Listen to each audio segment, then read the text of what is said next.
quero que você, nesse momento, vamos então receber a palavra de Deus.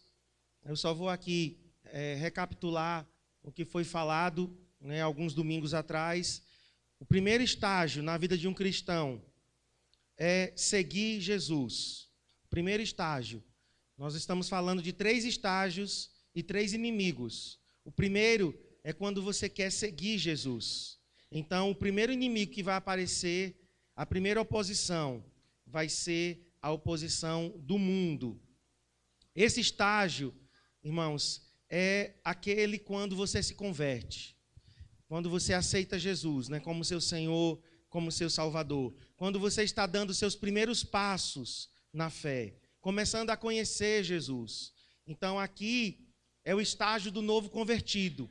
Hoje pela manhã até eu perguntei, quantos que estão aqui hoje têm menos de 6 meses de conversão? Menos de 6 meses que você está seguindo a Jesus. Quem tem menos de 6 meses aqui? Algumas pessoas. Então, esse primeiro estágio é para os novos convertidos. Então, o que é que vai acontecer? Uma oposição muito forte do mundo. O mundo é o sistema que envolve, que engloba. Eu falei sobre o mundo como aquilo que está envolvendo as nossas vidas, envolvendo esse mundo físico que nós estamos inseridos nele. A televisão, a mídia, a cultura, tudo isso aí está englobado pelo mundo. E o mundo vai se opor fortemente. Como?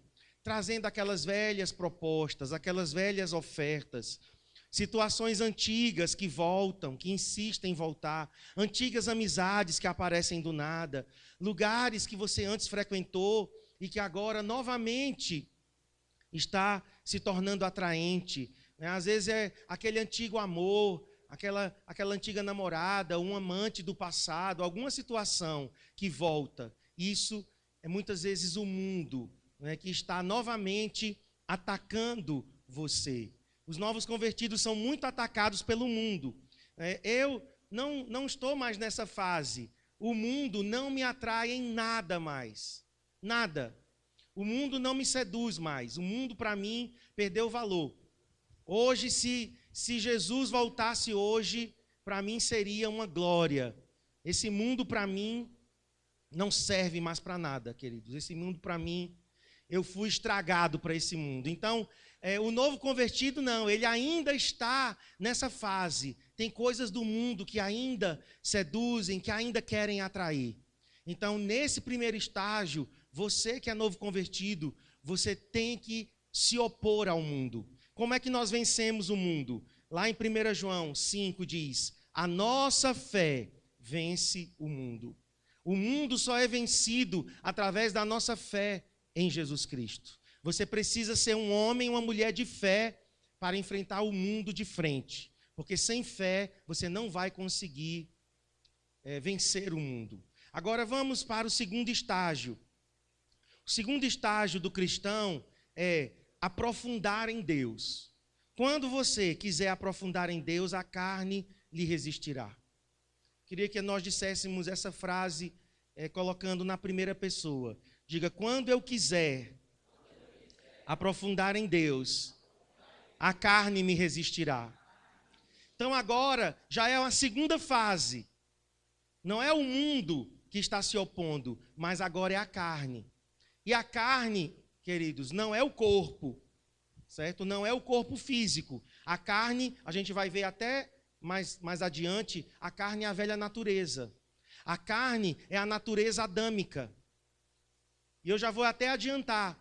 Entre o mundo e a carne, e o outro inimigo, que é o diabo, talvez para o cristão, o inimigo mais forte a ser vencido é a carne. A carne se torna uma grande inimiga da vontade de Deus, uma grande inimiga do Espírito Santo. Há uma luta muito forte entre a carne e o nosso espírito. Quantos aqui têm mais de 6 meses e menos de 2 anos de convertido? Quem tem mais de 6 meses e menos de 2 anos? Levanta a mão. Então, talvez você esteja nesse segundo estágio. Embora eu já tenha quase 30 anos de convertido, a minha carne ainda me resiste. Eu ainda, quando eu quero aprofundar em Deus, a carne, ela reage. Ela, então, se levanta para resistir.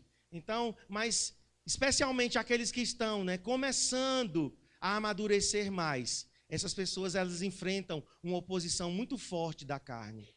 Se o primeiro estágio são os bebês espirituais, os novos convertidos, essa segunda fase são os jovens espirituais, são os adolescentes, aqueles que saíram da primeira infância e que agora estão chegando na sua juventude espiritual. Então você precisa tomar uma posição contra a sua carne, porque a sua carne, ela vai te resistir. Agora vamos ver, nesse estágio, quando a gente está nesse estágio, o que é que acontece? Nós vamos estabelecer bases mais firmes e bases mais sólidas. Hoje de manhã eu estava dizendo, há uma grande diferença entre o novo convertido e aquele que já está chegando na sua juventude espiritual. O novo convertido, ele precisa ser cuidado, ele precisa ter cuidados até intensivos. Você não abandona um bebê espiritual. Você não deixa ele se alimentando sozinho, se vestindo sozinho, trocando fralda sozinho. Da mesma forma é o novo convertido. O novo convertido, nós não podemos deixá-los sozinhos por muito tempo. Se você discipula um novo convertido, que é aquela primeira fase, você precisa de cuidar dele muito bem. Já nessa segunda fase, a pessoa está começando a caminhar com as suas próprias pernas. Ela já começa a se alimentar sozinha, e deve ser assim. Nós que discipulamos, nós não podemos manter as pessoas dependentes de nós. Você não pode gerar uma dependência mórbida. Você não pode gerar, como discipulador, uma dependência do seu discípulo em você. Você tem que gerar discípulos que vão começar a crescer, a caminhar, a avançar. Aqui assim, eu coloquei, mergulhará mais fundo. A pessoa que está crescendo, ela vai em busca de mais sabedoria. Vamos abrir lá no livro de Jó, capítulo 28 de Jó.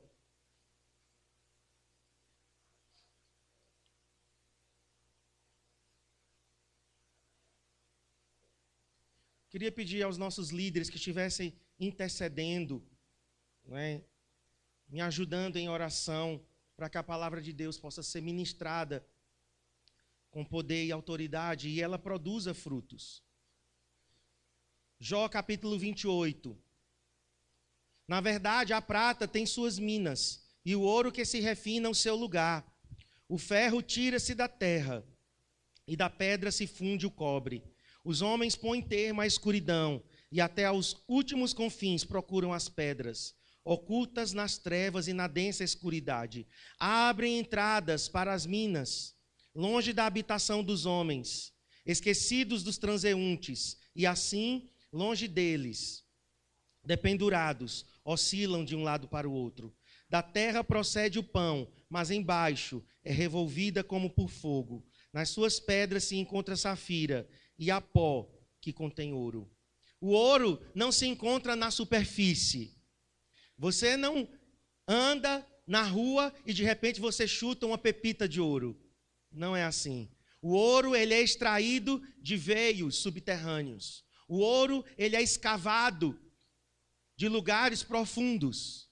Então, na vida espiritual, você que já caminhou mais um pouquinho, se você já não é um novo convertido, você vai ter que buscar a Deus por conta própria. Você vai ter que trilhar o seu caminho de intimidade com Deus. Você não pode ficar dependendo do culto só de celebração. Você não pode ficar dependendo de um encontro de discipulado por semana para você se alimentar, para você crescer. Você não pode ficar dependendo de eventos, de congressos, de conferências, disso, daquilo. Muitas pessoas estão assim. Por isso que elas não estão crescendo. Aqui, no capítulo 28 de Jó, diz que o ouro e a prata, o ferro é tirado debaixo da terra. As riquezas de Deus são escavadas. A gente só cresce espiritualmente quando nós determinamos buscar o Senhor. Quando você diz assim, eu vou deixar de ser criança. E eu creio que muitos aqui estão precisando tomar essa atitude. Porque você já tem tempo suficiente de conversão. Você já tem tempo suficiente para estar em outros estágios espirituais. Mas você ainda está se comportando como uma criança. Você ainda depende da oração dos outros. É o crente 6 horas. Ele sempre depende da oração dos outros. 6 horas por mim. Pastor, 6 horas por mim. E tem uns que ainda são mais exigentes. Porque nem a oração do discipulador nem do líder serve. Só serve a oração do pastor, do bispo, do apóstolo, né? De quem tem alta patente. Meus irmãos, nós precisamos ir em busca do nosso crescimento espiritual. Você precisa extrair o ouro da palavra de Deus. Você mesmo lendo, você mesmo gastando tempo com o Senhor, gastando tempo no seu tempo sozinho com Deus. Ali é a hora de você escavar os tesouros de Deus, de se alimentar e então crescer.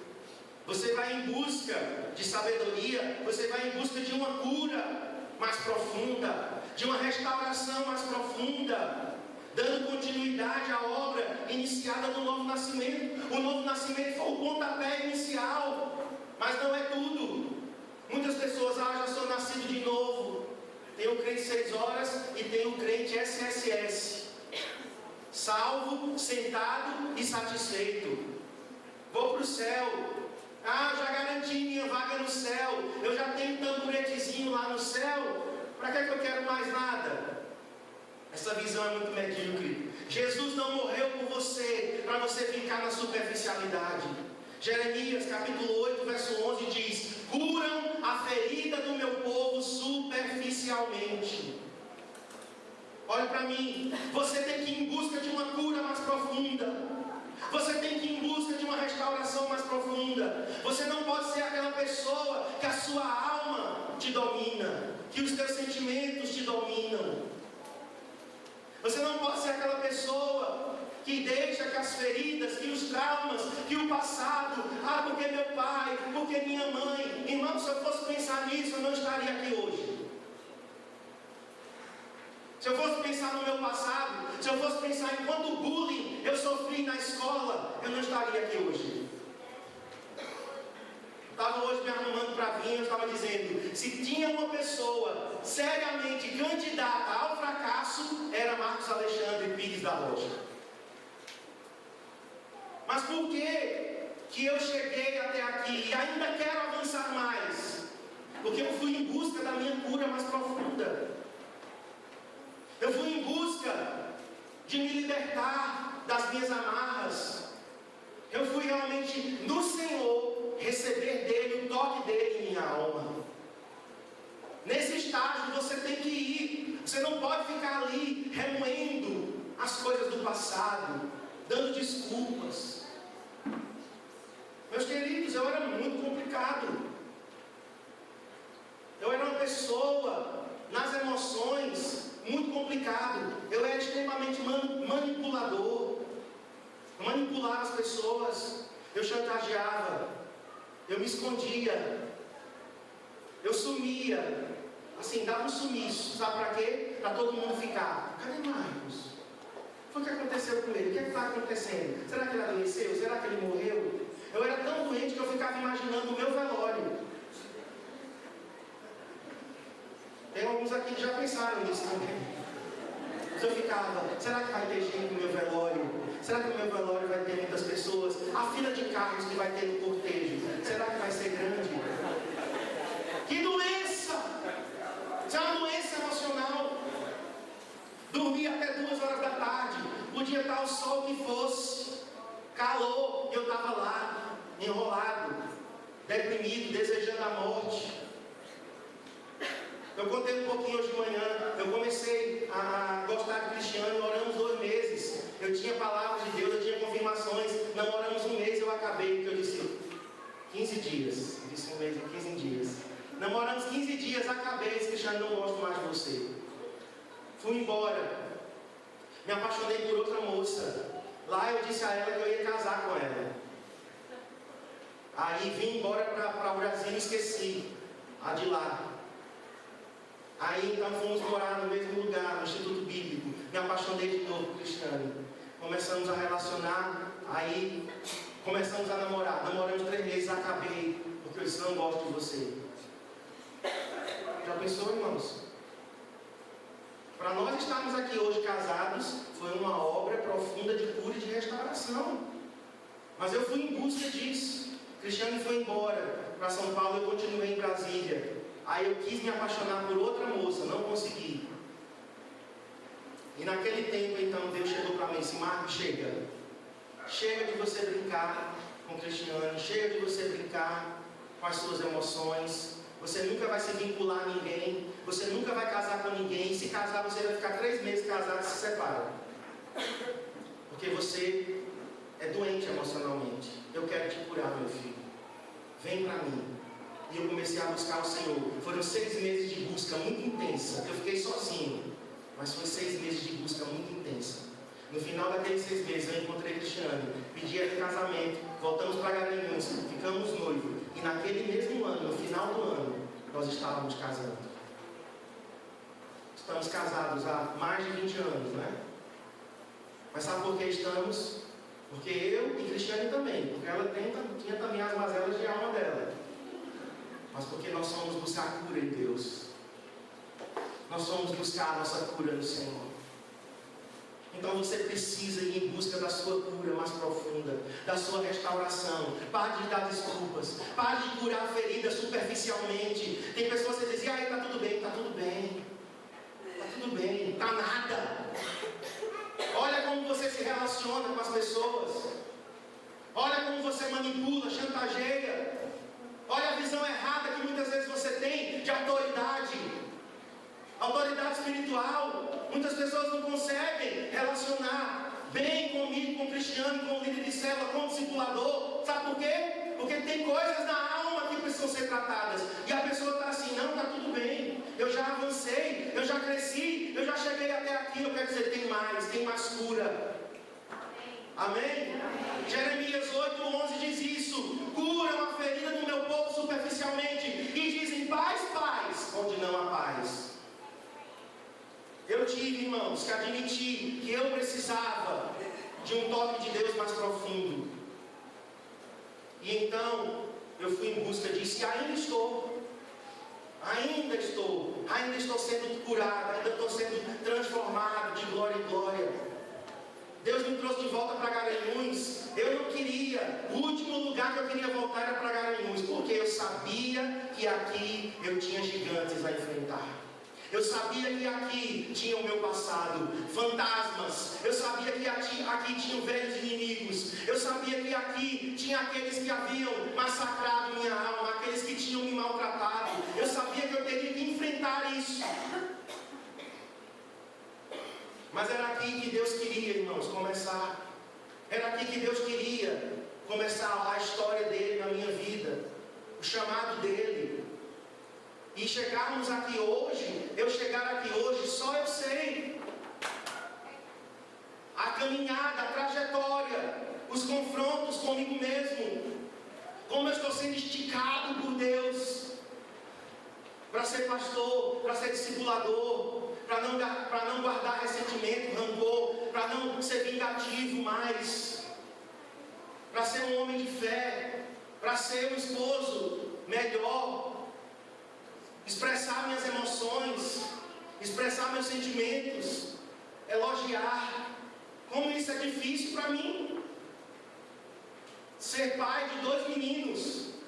Seria mais fácil ser pai de 2 meninas, talvez. Mas ser pai de 2 meninos, transformá-los em homens. Como isso me estica, como isso me trata. Mas eu quero. Eu não posso continuar o mesmo. Passam-se os anos e eu continuo o mesmo. Cristiano me estica, Adriel me estica, Abner me estica, vocês também, ser pastor de vocês, É um desafio, porque tem muita gente boa aqui, tem muita gente santa, tem muita gente de fé aqui no nosso meio, tem pessoas que são realmente top, como diz o pastor. Estou cuspindo até igual a ele agora.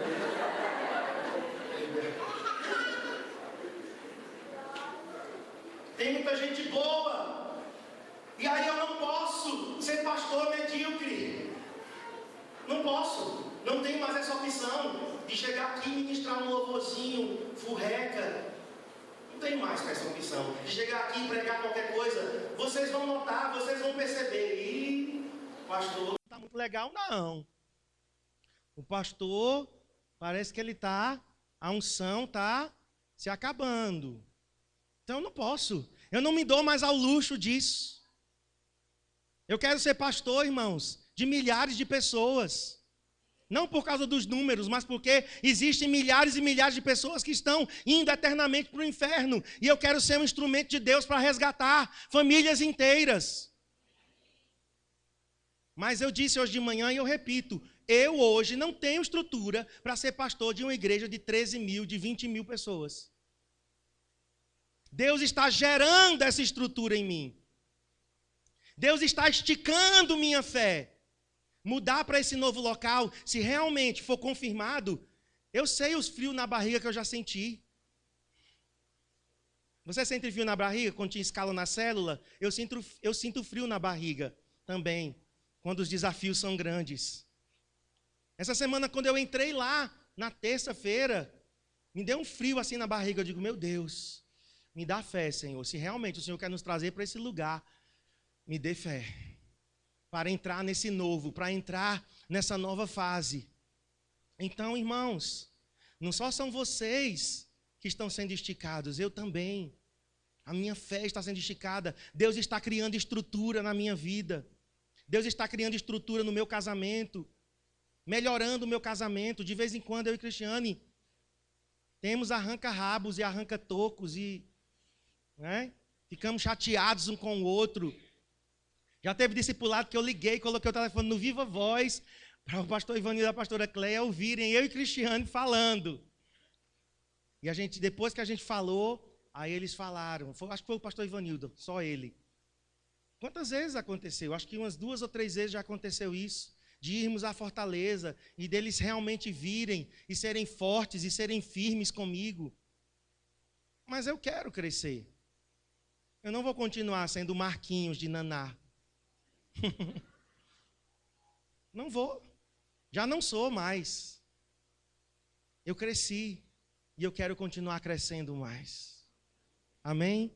E você, meu querido? Qual é a fase da tua vida que você está? Cresça. Teve um homem de Deus que no meio do culto, ele olhou para mim, eu estava sentado assim, ele disse, você, não é Deus que está falando contigo não, tá? É só uma ilustração. Você, rapaz, seja homem. Para alguns isso seria a morte, né? Poxa, me humilhou. Para mim, queridos, aquilo dali era Deus falando comigo. Marcos, seja homem. Levante-se. A partir daquele dia eu comecei a tomar novas posturas na minha vida.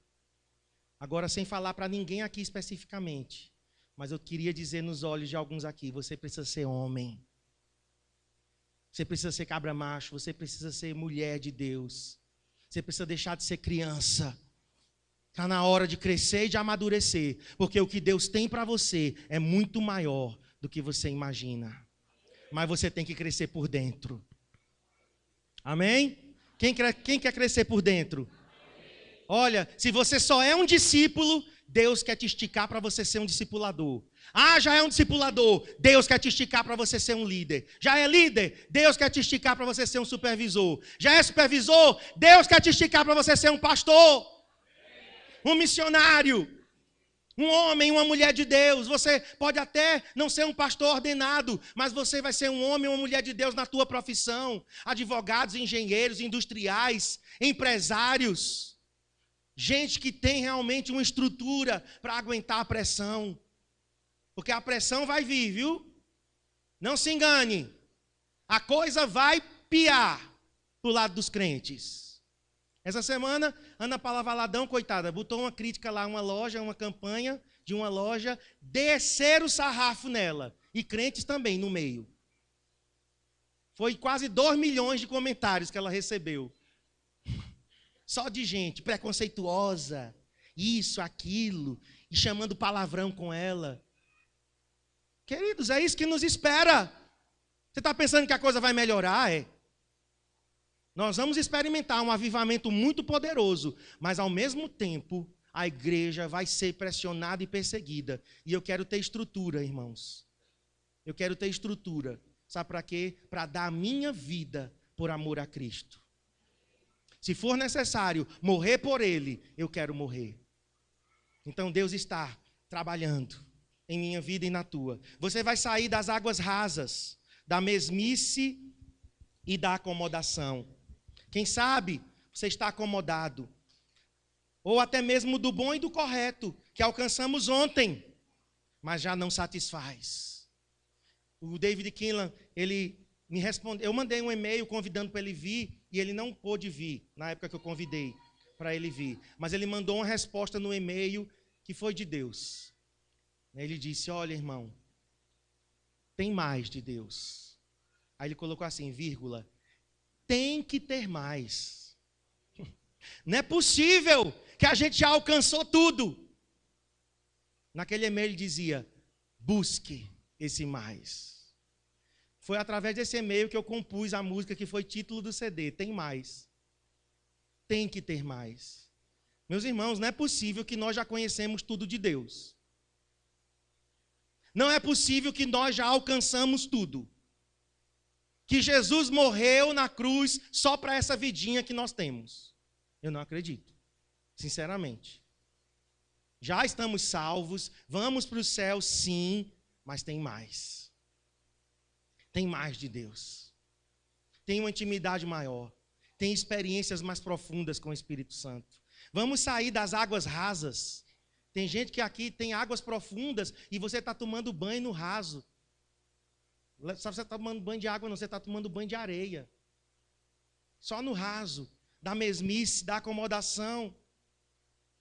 Já não condiz mais com a vontade de Deus. Qual é a vontade de Deus? Que cresçamos e prossigamos em crescer.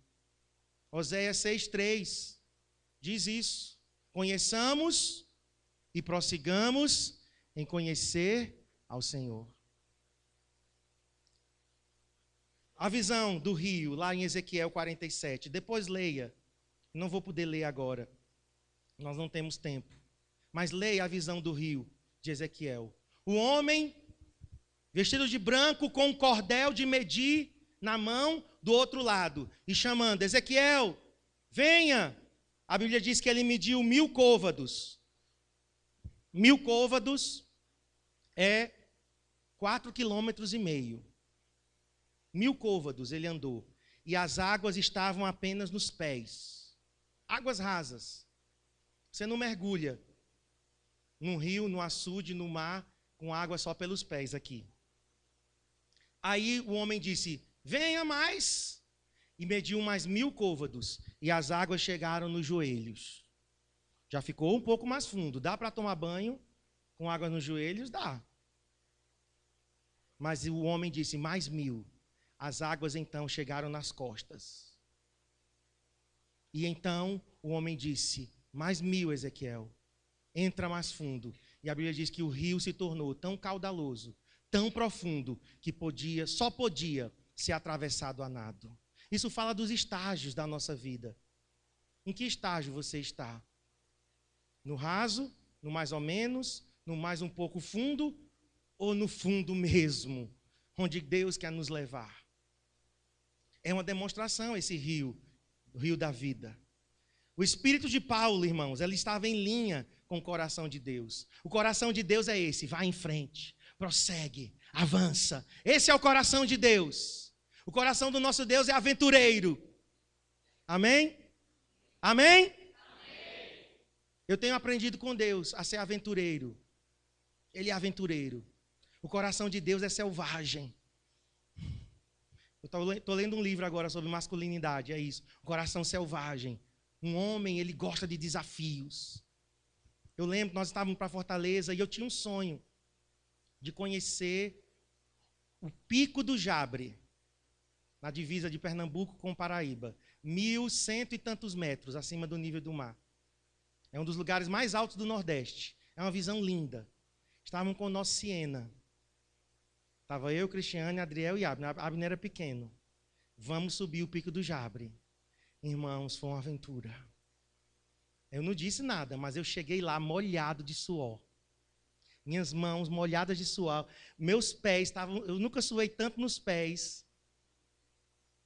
As subidas era calçamento, mas tinha subida, não era 90 graus não, mas acho que eram uns 60 graus de inclinação. Motor 1000, meu Deus. Chegamos lá em cima. Que aventura. Grandes desafios. A visão de lá maravilhosa. Tiramos fotos. Aí descemos. Quando eu cheguei lá embaixo, que eu olhei, eu digo, meu Deus, como foi que eu subi? Que coragem. Subi com um carro, com tração dianteira, uma subida dessa, motor 1000, quase que eu bato o motor do carro. Mas por quê? Porque nós gostamos de desafios. Deus é assim. O coração de Deus é prossiga, avance, vai, conquista. Filipenses 3, 12 a 14, anote para você ler.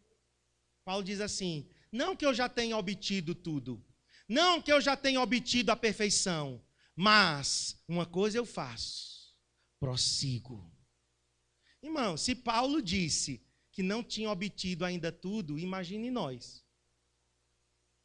Imagine eu e você. Não conhecemos a Cristo ainda o bastante. Não fomos tão fundo ainda. Aprofundar deve ser sempre nosso desejo e clamor, porque o Senhor, Ele é insondável. O que é uma coisa insondável? Que você não pode ir até o fundo. Você vai, e você nunca toca o fundo. Inescrutável é também sinônimo. Uma coisa que não pode ser prescrutada. Ou seja, nunca vamos atingir o máximo de Deus.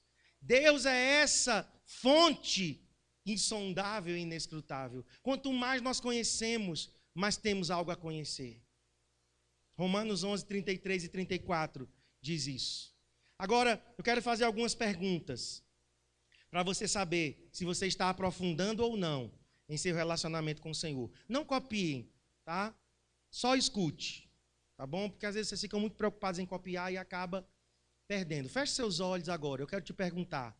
Você conhece mais a palavra hoje do que ontem? Você conhece mais a Bíblia hoje do que ontem? Quantas vezes você já leu a Bíblia? Isso são perguntas que demonstram o nosso nível de aprofundamento. Eu li um livro e aquele homem que eu falei na terça-feira, aquele homem pobre, simples, humilde, o Smith Wigglesworth, ele leu a Bíblia mais de 200 vezes. Quantas vezes você já leu a Bíblia? Tua fé diante dos obstáculos que surgem. Imagina um grande obstáculo diante de você. Quando surge um obstáculo, como é que a tua fé reage? Cada vez mais forte? Cada vez mais firme? Diante dos obstáculos, como é que você reage? Você desanima? Você retrocede? Eu estou agora, eu e Cristiane, nós estamos diante de um grande desafio. Eu já tive, irmãos, fé para fazer missões na Bolívia. Eu já tive fé para estudar em Brasília, ser sustentado lá no Instituto Bíblico. Eu tive fé para voltar, casar. Eu tive fé para começar a pastorear. Eu tive fé para entrar na faculdade, estudar tanto teologia quanto geografia e ainda ser pastor. Eu tive fé, Cristiano estava lembrando, no ano de 2000 eu tive fé para fazer uma viagem missionária de 24 dias. Na época era R$2.000 a viagem. E eu tive fé, vamos Cristiano, nós vamos. Qual foi o sinal? Uma irmã nos encontrou no centro da cidade aqui e deu R$10. Então faltava R$1.990. Eu disse, nós vamos. Esse é o sinal de Deus, R$10. Fomos e voltamos e Deus supriu tudo. Eu já tive muitos momentos de fé. Quando foi para vir para esse prédio, eu tive fé. Quando foi para iniciar, em 2007, nós tivemos fé. Mas agora eu estou num outro desafio. Eu estou enfrentando, talvez, para mim, tá? Outros pastores talvez considerem isso muito pouco. Mas eu estou enfrentando, talvez, o meu maior desafio de fé. Hoje. Que é nós sairmos desse lugar para um outro local. É o meu maior desafio de fé. Por quê? Porque eu quero honrar a Deus, eu não quero envergonhar o nome do Senhor, eu não quero fazer na minha presunção, eu não quero ostentar, olha aí, o prédio que nós temos. Eu não quero alimentar nem vaidade, nem orgulho, nem competição, que eu sei que existe nessa cidade, um espírito de competição muito forte entre os pastores e as igrejas. Não só é fé para pagar aluguel de 6, 7 mil, não, irmãos. Como o pastor Giovanni disse, é o de menos. É ter fé para conservar-se dependente de Deus, para não perder ninguém. É um grande desafio de fé. Eu te pergunto, qual é o obstáculo que surgindo na tua frente testa a tua fé? Você está pensando mais no reino de Deus do que em você mesmo? Isso aqui é uma resposta para saber se eu estou aprofundando. Sabe quando foi que Jesus morreu na cruz? A Bíblia diz que ele tinha aproximadamente entre 30 e 33 anos de idade. Jesus foi para a cruz. Um judeu, aos 33 anos, ele estava pronto para morrer. Aliás, desculpem, um judeu, aos 30 anos, era quando ele atingia o nível máximo de maturidade. Um homem judeu era considerado maduro aos 30 anos de idade. Sabe qual foi a frase de Jesus que mais me impressiona?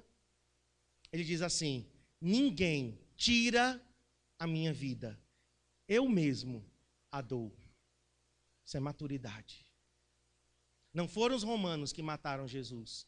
Não foram os judeus que mataram Jesus. Ele disse, eu dou a minha vida em prol dos outros. Quando eu vejo alguém pensando só em si mesmo, eu digo, ainda é um bebê. Pode ter 30 anos de igreja, mas é um bebê. É uma pessoa que os problemas dela são os maiores. Só ela tem problema. É um bebê. Você começa a caminhar para a maturidade quando você se importa mais com os outros do que consigo mesmo. Como uma mãe. Uma mãe às vezes está doente, uma mãe às vezes está com fome, mas ela primeiro pensa nos seus filhos. Outra pergunta: como é a sua vida de oração? Quais os assuntos que você aborda com o Senhor quando ora? Porque tem gente que é assim, Senhor, me abençoa, me abençoa, me abençoa, me abençoa, me abençoa. E, deixa eu ver se eu estou esquecendo mais alguma coisa. Ah, me abençoa. Aí depois, abençoa o meu cachorro Rex, abençoa o meu papagaio, abençoa o meu gatinho. Senhor, lembra-te de mim. Não é quando entrares no teu reino, mas lembra-te de mim para dar uma casa, Senhor, na Avenida Rui Barbosa, com piscina, Senhor. Esqueci de dizer esse detalhe. Senhor, e o meu carro zero? Irmãos, esse é o cúmulo da imaturidade. Nossas orações revelam o nível que estamos. Se você só ora mais por você e só por você, eu quero te dizer, você precisa aprofundar. Você precisa ir mais adiante. Outra pergunta, você conseguiu nesses últimos 12 meses? Faz uma retrospectiva aí. Você rompeu limites emocionais? Ah, eu não consegui perdoar nesse último ano. Não consigo perdoar. Ah, eu tenho ressentimento. Ah, eu tenho ainda muita mágoa. Limites emocionais, não consigo expressar. emoções. Eu também não conseguia, não. Como eu já falei, eu estou lutando, viu? Isso não é desculpa para você. Ah, pastor, eu já fui tão ferido que eu me fechei no meu mundo. Eu também. Eu me fechei no meu mundo. Eu era tão rígido, que parecia que eu tinha engolido um cabo de vassoura. Sabe por quê? Uma das minhas grandes dificuldades de sorrir, uma das grandes dificuldades que eu luto para sorrir, porque eu aprendi quando eu era criança e quando eu era adolescente, que eu não podia sorrir. Porque se eu sorrisse, eu ia ser ridicularizado, eu ia sofrer bullying, eu ia ser perseguido. Então eu me fechei. Mas eu descobri que eu podia sorrir. Agora imagina eu, hoje, tantos anos depois, dizendo a vocês, irmãos, me aceitem do jeito que eu sou, porque quando eu era criança, eu tive medo de sorrir, e isso me persegue até hoje, viu? Vocês nunca vão me ver sorrindo. Ah, irmãos, não posso. Amém? Dá um sorriso aí bem grande, escancara os dentes aí.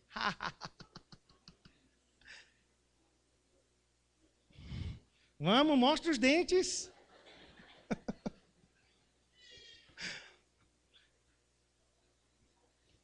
Irmãos, eu tinha complexo de canela fina. Eu tinha complexo de venta grande. Imagina eu preso nesses complexos ainda. Eu queria fazer enxerto nas pernas. Era louco, eu era meio biruta. Eu só estou aqui pela graça de Deus.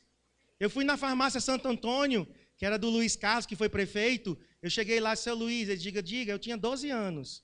Diga, jovem, eu quero que o senhor me dê um remédio. Eu disse, para quê? Ele disse, eu quero um remédio para crescer cabelo em todo canto.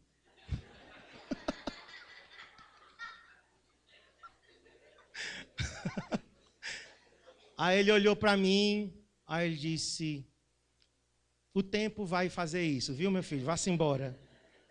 Pode ir, vá.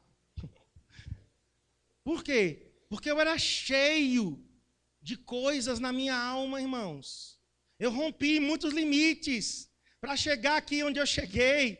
Vencer a timidez, vencer o medo. Ministrar louvor. Comecei a ministrar louvor para os jovens da igreja, depois para a igreja. Depois me colocaram para ministrar louvor para 800 pessoas no centro cultural. Eu tremia. Eu suava, eu digo, meu Deus, e agora? O que é que vai ser de mim? Vai ser um fracasso, vai ser uma tragédia.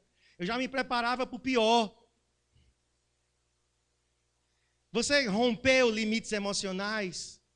Limites no relacionamento? Em seu casamento? Quantos limites no meu casamento com Cristiane? Quantos limites? Quantos limites, irmãos? Com os pastores que eu tive. Eu tinha muitos limites, eu via os meus pastores com muito medo. Eu via eles à distância. Eu queria estar perto, eu queria me envolver, mas estava sempre distante.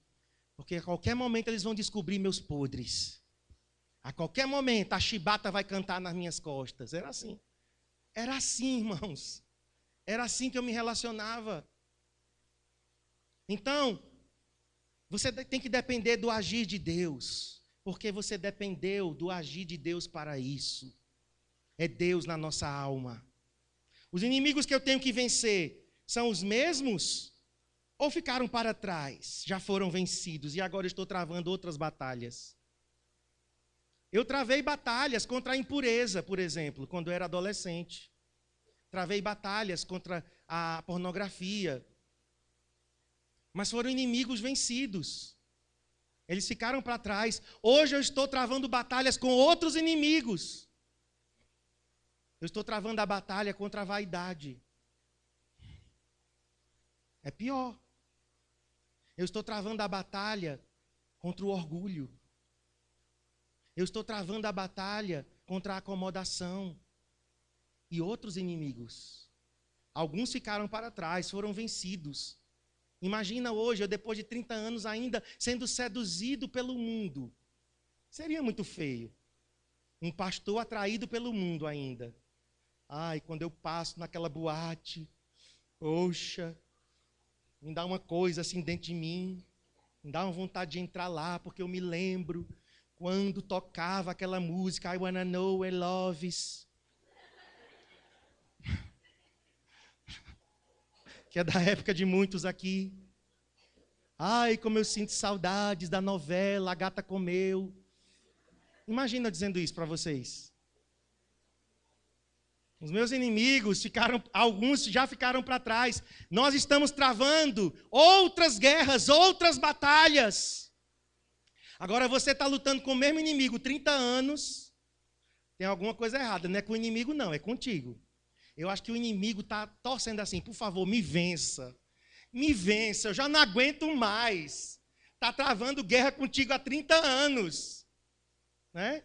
Ele está dizendo, pelo amor de Deus, seja um crente que jejua e ora para você me vencer.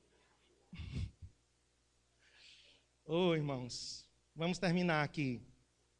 Qual é o nosso inimigo nesse estágio? A carne. Já falei, a velha natureza, a natureza pecaminosa. Essa carne, ela é tinhosa, ela é manhosa.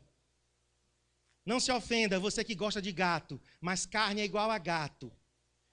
E se enrosca nas suas pernas, e se esfrega, e faz minhau. É igual a Garfield, folgada a carne. Já assistiram Garfield? Aquele gato folgado? A carne é assim, folgadona. Não é? Sempre quer espaço na nossa vida. Você faz por ela e a carne ainda fica. Poxa, mais um pouquinho, né? Você é um dono tão mau comigo, me alimenta, vai. A carne é assim. Carne só tem um lugar para ela, no altar de Deus, como churrasco. Churrasco para Deus. Cheiro agradável, mas cheiro de carne crua, Deus odeia. Cheiro de carne assada, Deus gosta. Por isso que eu gosto de churrasco também. Porque Deus é o maior churrasqueiro do mundo. Romanos 6,6 diz o seguinte: a carne insiste para permanecer viva. A carne, ela insiste. Olhe para mim. Você hoje está lutando contra a sua carne. Tua guerra é contra a tua carne. Ela insiste. A carne inclina-se para as coisas da carne, que gera morte. Diz lá Romanos 8, 5-8. A carne se inclina para as coisas da carne e gera morte. A carne gosta, sabe de quê? É do pecado. Ela se alimenta do pecado. E o pecado gera morte. E a Bíblia diz lá em Romanos 8, 5-8, quem está na carne não pode agradar a Deus. Você quer agradar a Deus? Sim? Sim? Então você não pode estar alimentando sua carne. Ou você faz uma coisa ou outra. A carne tem desejo, a carne tem obras, ela produz obras. Gálatas 5, 16-21, eu preguei aqui no Tadel já sobre isso. A carne se opõe, ela luta contra o Espírito. Agora, olha esta frase. Vamos ler comigo? Alguém disse que mesmo que não existisse o diabo, a carne por si só já seria do suficiente para nos destruir. Não é verdade? Se não existisse o diabo, só tivesse a carne, ainda assim seria suficiente para nos destruir. Jeremias 17:9 diz assim: enganoso é o coração e demasiadamente corrupto. Deixa eu te dar um conselho de pai. Não confie no seu coração. Ai, pastor, eu estou sentindo. Não confie. Sentimentos enganam. Não, eu acho, meu coração está pedindo. Já vi tanta gente dizendo isso. Meu coração está pedindo. Sabe o que é que tua carne está pedindo? Tua carne está pedindo para você pecar. Tua carne está pedindo para você se entregar aos desejos dela. Esse é o apelo que ela vai fazer. A carne, ela nos resiste. Como é que ela resiste? Ela resiste através da preguiça. Preguiça é um sintoma da carne resistindo. Sabe por quê? Quem aqui no último ano assistiu algum filme ou alguns filmes com mais de 2 horas de duração? Mais de 2 horas. Levanta a mão. Deus está vendo, você está mentindo, viu? Já está na carne. Pode baixar. Nessas 2 horas, raras exceções aqui, mas nessas 2 horas, provavelmente você não dormiu. Sim ou não? Assistindo o filme, você não dormiu. Não é verdade? Porque o filme estava bom. Porque prendeu tua atenção. Agora, não levante a mão. Se você fosse ler a Bíblia 2 horas, parece que Bíblia é sonífero para alguns. Remédio para a insônia, lê a Bíblia. Quero te dizer, isso é a carne resistindo. Por que que na televisão, na internet, no Facebook, no WhatsApp, nas conversas, vai conversar com um amigo, vara a madrugada, conversando com os amigos. Uma vigília, a pessoa já, a noite toda orando. Sim, mas se fosse conversando, não passaria a noite toda? Então você vê a carne resistindo, através da preguiça, através dos sentidos da alma, das janelas da alma, o olhar, a visão, a audição, às vezes até o olfato. Você sente o cheiro daquele perfume, você diz, ai, é ela que está por perto. É a carne. Memória olfativa. Às vezes um toque, viu? Cuidado como você toca. Porque tem gente que já toca com aquele toque de sensualidade. Aí toca no irmão, aí ele sente aquele arrepio aqui, ó. Ui! Ai, meu Deus! Que foi isso? A carne, ela está sendo alimentada pelas janelas da alma. Ai, pastor, e acontece isso na igreja? Acontece. Tem mão boba na igreja, viu? Às vezes no meio do louvor, aquele todo mundo pulando, todo mundo dançando, e tem alguém ali que vai com a mão boba.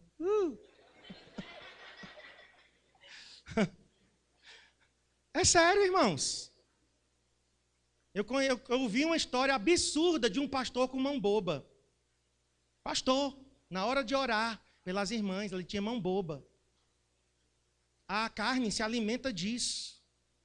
Toques indevidos, olhares indevidos, frases. As irmãs têm que ter cuidado, porque o ouvido da mulher é seduzido, o ouvido é muito aguçado, as mulheres são seduzidas.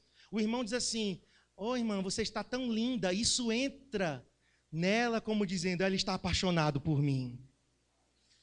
Ele me ama. Eu percebi no olhar dele. Por causa do ouvido. Os homens é pela visão. Por isso, irmãs, cuidado como você se veste, como você vem para o culto.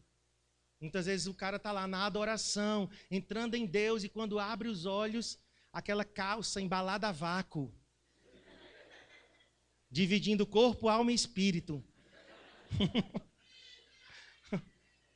Né? Aí ele está lá, na adoração, é a janela da alma. Igual um pastor, né? Acho que foi Gregório que contou essa história.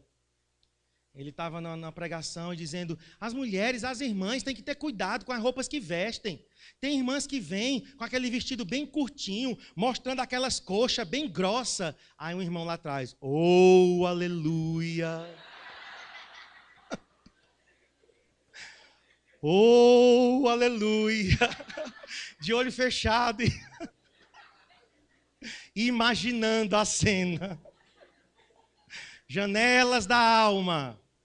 Homens, cuidado nos toques, na visão. Mulheres, cuidado nos toques, no ouvido. Janelas.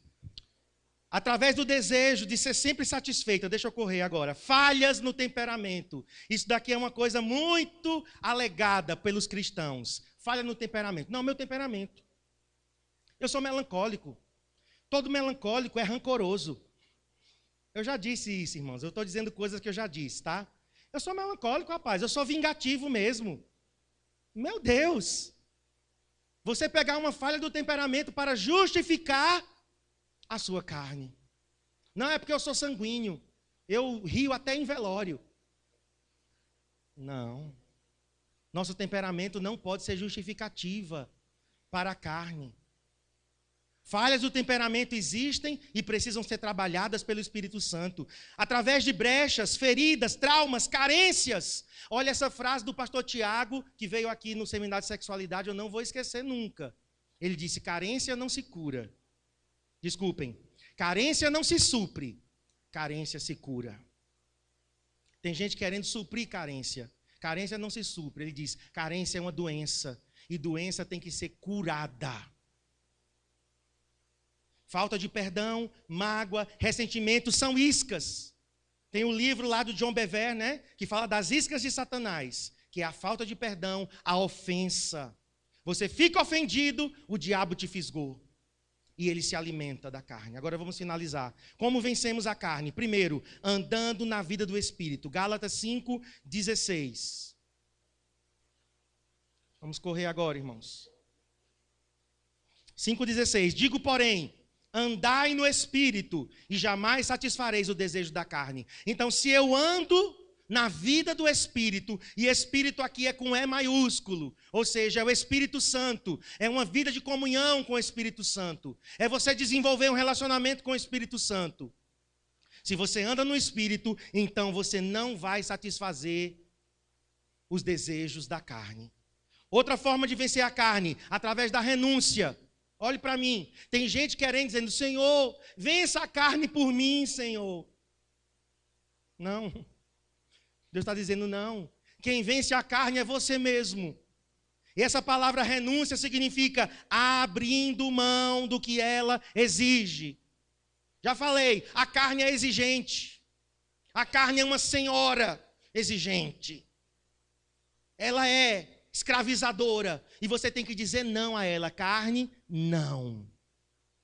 O jejum, irmãos, é uma das armas mais fortes contra a carne. Por isso que ela reclama tanto, o jejum. Por que os crentes têm dificuldade, às vezes, de jejuar? Porque a carne, ela é uma senhora. Ela diz, não, você não vai jejuar, não. E o pastor Eibe falou aqui, pecados sexuais, vícios sexuais, são vencidos através do jejum. Através da renúncia. Isso denomina crucificar a carne e os seus desejos. Gálatas 5:24, Colossenses 3, anote para você ler. A Colossenses 3, de 5, 8 a 10, é muito profundo esse texto. Crucificando, dizendo não. E por último, fazendo a carne morrer, não alimentando-a. Ficou faltando um N ali, por favor, coloque, por favor. Alimentando-a. Como é que você mata uma coisa? Não alimentando ela. Como você mata uma planta? Não regando, não adubando. Como que você mata uma coisa? É você não dando alimento. Quando você corta a alimentação da carne, ela morre. Quando você corta as maneiras, os veios, né? Como é que eu posso dizer? As entradas, não seria a palavra entradas, os acessos que a carne tem, é por ali que está correndo o alimento para ela. E você corta tudo. Pastor, eu sou muito tentado, no WhatsApp. Inclusive, queridos, o WhatsApp agora, viu? Não é que vai ser pago, não. Alguns aqui tremeram na voz, vai ser pago. Não, mas o WhatsApp se tornou o meio de maior disseminação de pornografia que existe. Até mais do que Facebook, até mais do que o YouTube. O WhatsApp agora é um disseminador de pornografia, de vídeos, de fotos. Aí, a tua carne se alimenta disso, você corta. Exclui o WhatsApp do teu celular por 3, 4, 5 meses. Você vai ver. Vai dar resultado. Você está cortando. Lembra da história dos 2 leões? Os 2 leões, um era alimentado, o outro não. Quem venceu a guerra entre os 2 leões? Quem venceu a luta? Quem venceu a batalha entre os 2 leões? O que era alimentado ou o que estava com fome? O que estava com fome estava fraco. Então, o leão alimentado comeu, venceu o leão que estava com fome. É assim que se vence a carne. É prático, viu? É prático. Pastor, ora por mim. Vou orar agora por você. Agora eu vou orar, mas você tem que fazer também algo. Você tem que tomar uma posição.